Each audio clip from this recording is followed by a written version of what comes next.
Bem-vindos ao canal da Firecoder no YouTube. No final do vídeo, temos um presente para você. Te aguardo lá.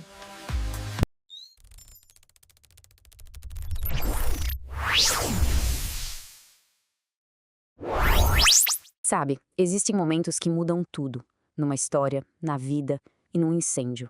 Imagina só, uma chama pequena num canto da sala. Por uns minutos é só um problema localizado. Mas aí, num piscar de olhos, o ambiente inteiro explode em chamas de uma vez só. Esse é o ponto sem retorno. Hoje, a gente vai mergulhar nesse momento exato e entender por que ele é o maior desafio para a segurança de qualquer edifício. Então, qual é o gatilho? O que vira essa chave? O que acontece naquele instante em que um incêndio deixa de ser algo combatível para se tornar uma força da natureza que devora tudo?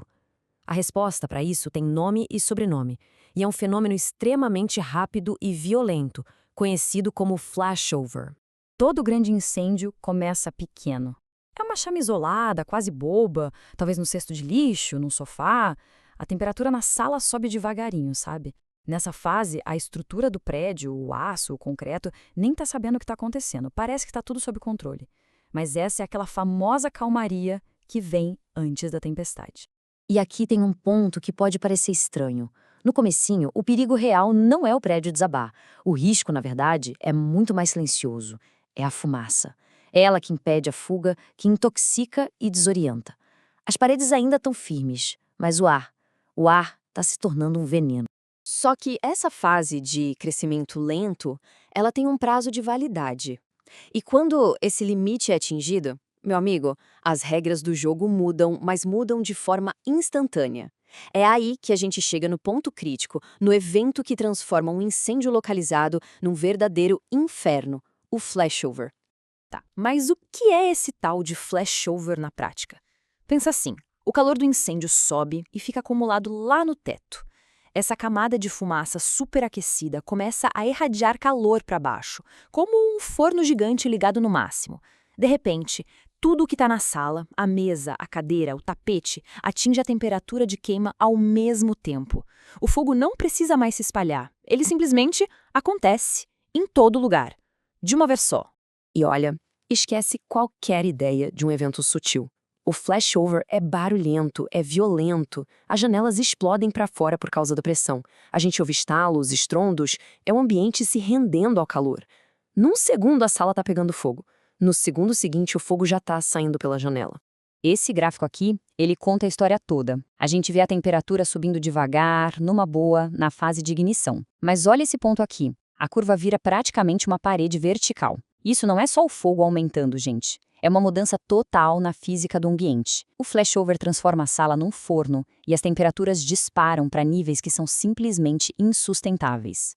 Essa citação resume tudo perfeitamente. E grandes proporções é até ser modesto, né? A partir daqui, o combate ao incêndio muda completamente. Não se trata mais de apagar o fogo num objeto. A luta, agora, é contra um compartimento inteiro que se tornou ele mesmo o combustível. E toda essa energia absurda que o flashover libera precisa ir para algum lugar. E ela vai direto para o esqueleto do edifício. Agora a grande ameaça não é mais a fumaça. É a possibilidade real de colapso. É nesse momento que o calor começa a atacar a estrutura para valer. Esse calor extremo do pós-flashover funciona como um veneno para os materiais de construção. Pensa no aço que sustenta o prédio. Em temperaturas altíssimas, ele não chega a derreter, mas ele amolece, como se fosse manteiga. Ele perde a força, perde a capacidade de aguentar peso, a espinha dorsal do edifício começa literalmente a envergar. Os números aqui são de arrepiar. A 600 graus Celsius, que é uma temperatura bem comum num incêndio depois do flashover, uma viga de aço já perdeu mais da metade da sua força. A 800 graus, ela só tem 11% da resistência original. Imagina tentar se apoiar em algo que de repente ficou quase 90% mais fraco. É exatamente isso que está acontecendo com o prédio. E isso nos leva ao conceito de temperatura crítica. E atenção, não é um número fixo, tipo 1000 graus. É a temperatura exata em que uma viga específica, suportando um peso específico, simplesmente desiste. Ela falha. A missão do engenheiro de segurança contra incêndio é uma só: garantir que o aço nunca, jamais, chegue nesse ponto de fadiga. Bom, se o cenário é tão apocalíptico assim, por que os prédios altos não desabam com mais frequência? A resposta está numa filosofia de engenharia que é simplesmente brilhante. Não tente impedir o inevitável. Ao invés disso, projete a estrutura para sobreviver a ele. E é aqui que entra a grande sacada da proteção passiva.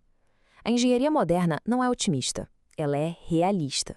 Ela parte do pressuposto de que o flashover vai acontecer, e o projeto inteiro é pensado em torno de uma única e fundamental garantia. Mesmo quando o inferno se instalar naquele andar, o prédio não vai cair. Para lutar contra o fogo, existem basicamente duas frentes. A proteção ativa, como os sprinklers, é o ataque. Ela tenta apagar as chamas. Já a proteção passiva, ela é a defesa. É a armadura. Ela não luta contra o fogo, ela o ignora. São revestimentos e materiais aplicados direto no aço que funcionam como um escudo.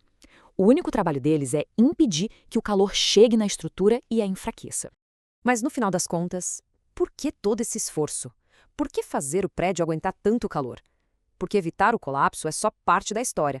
Existem duas metas muito mais importantes por trás de tudo isso: salvar vidas e, claro, proteger o patrimônio. O objetivo número 1 é simples, e a palavra-chave é tempo. A estrutura precisa ficar de pé o tempo necessário para que todo mundo, até a última pessoa, consiga sair em segurança.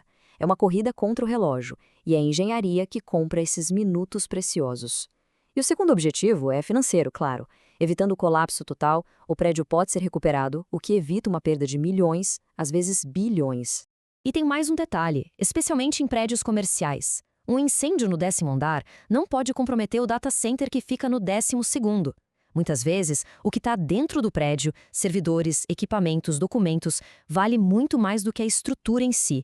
Proteger a estrutura, na verdade, é proteger o negócio que funciona ali dentro.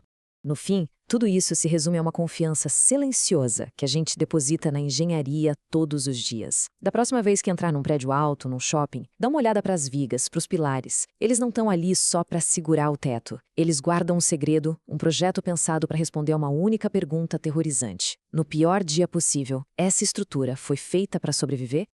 Olá, amigos! Temos um presente para você. Você pode ser o sorteado e ganhar uma licença do software ZWCAD inteiramente de graça. Siga o nosso canal e acompanhe nossos vídeos. O sorteio será quando chegarmos a 1000 inscritos. Até a próxima!